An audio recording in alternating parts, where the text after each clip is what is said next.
Katong pipi yung atong mata, iko na sa atong ulo, then iko atong kamot ay nani. Okay, sige, nagpiyong na tanan. Uy, dapat magpiyong ang mga mata, no? Okay, sige, let us pray.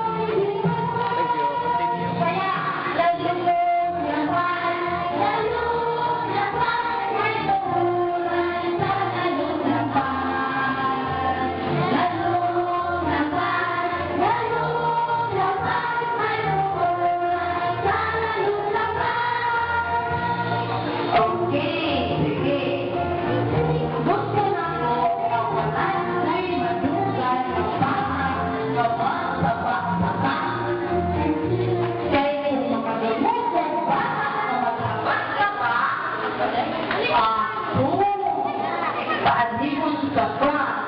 Kaya, akong patiwasong sa akong istorya. Subukan mo? Ha? Sige. Okay, sige.